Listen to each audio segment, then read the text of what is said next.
In a quiet case in Cairo lies the head of a king, and its face is screaming. The mouth is wrenched open. The features are twisted in a way no embalmer intended. And the top of the skull is broken apart, cut and crushed by more than one weapon. This is one of the very few ancient Egyptian kings whose mummy still shows, in the bone, exactly how he died. His name was Seqenenre Tao, and to understand the wounds in his head, you first have to understand a war for the soul of Egypt. Roughly 3,500 years ago, Egypt was not one country. It was broken in two. We call this the Second Intermediate Period. The single throne of the pharaohs had shattered, and into the cracks stepped a new power. In the north, in the rich green fan of the Nile Delta, ruled a dynasty of foreign kings. The Egyptians called them the Hyksos, a word meaning rulers of foreign lands. They had come, over generations, from the lands to the east, from the Levant. They had settled, grown powerful, and taken the crown of Lower Egypt for themselves, ruling from a great delta city called Avaris. They were not simple barbarians. They brought new tools of war with them: the horse and chariot, the powerful composite bow, bronze weapons of a new and deadlier kind. And to the south, penned into Upper Egypt, sat the last of the native Egyptian kings, ruling from the old holy city of Thebes. They still called themselves pharaohs, but they were pharaohs of half a country, paying an uneasy respect to the foreign kings in the north. Seqenenre Tao was one of these Theban kings, and in his reign, the uneasy peace between the two Egypts finally snapped. There is a famous story about how it began, and it is worth telling, as long as we are honest about what it is. It survives on a papyrus written down long after Seqenenre was dead.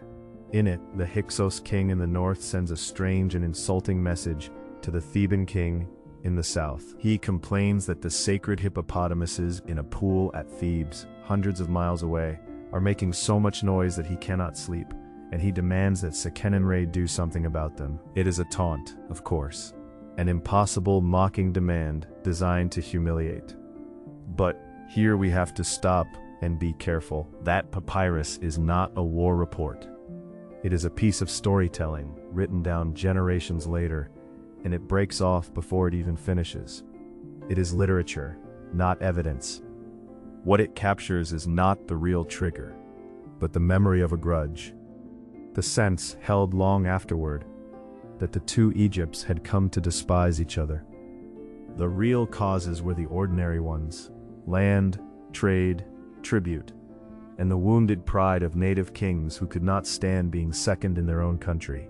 Whatever lit the fuse, Seqenenre went to war. He took up arms against the Hyksos in the north and began the long fight to drive them out of Egypt. It was a fight he would not live to finish. And this is where his broken skull begins to speak. For a long time, the story of Seqenenre's death could only be guessed at from that one gruesome clue. His mummy was found in 1881, hidden with dozens of other kings in a secret cliffside tomb at Deir el-Bahari, where ancient priests had reburied them to save them from tomb robbers. When scholars first unwrapped him, they saw at once that this was no peaceful death. In 1912, the anatomist Grafton Elliott Smith described the head in detail: a great gash across the forehead, wounds around the eye and the cheek, the bone smashed. For a century, people assumed the obvious: a king killed in the chaos of battle, cut down as he fought. But a mummy is not a fixed story. It is a document you can read again with better tools.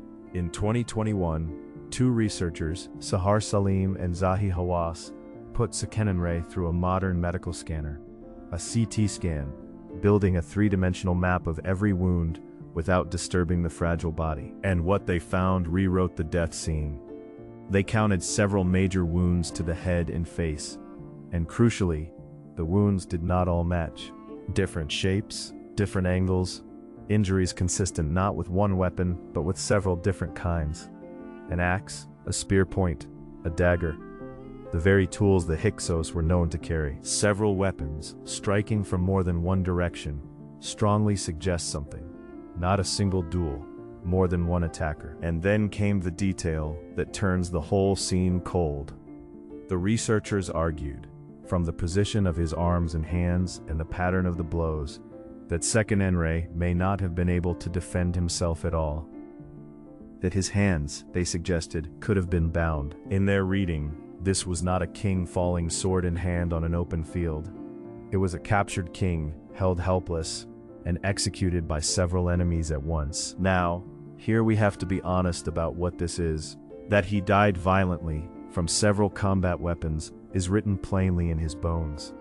That is as close to certain as the ancient past ever gets. But the rest, the bound hands, the execution, the exact staging of his last moments, is a reconstruction. It is how the 2021 study reads the evidence. A careful, expert reading, but an interpretation, not a photograph. The bone tells us the how.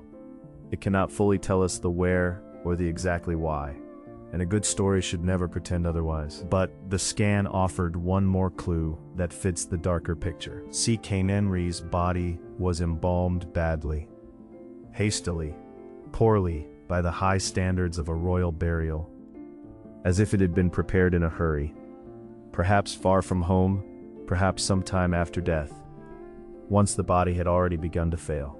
A king killed away from his own city, his broken body carried back to Thebes and buried in a rush.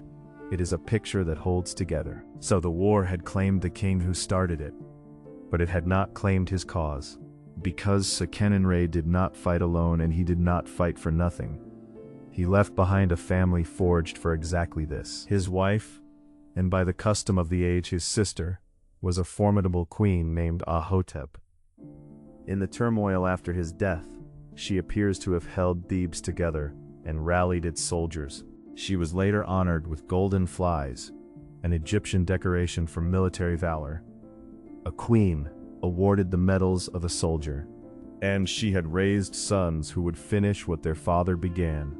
First, his son Kamose took up the war, striking hard at the Hyksos and pushing north, boasting of his campaigns on a great stone stela. And after Kamose came the son whose name would echo, Ahmose.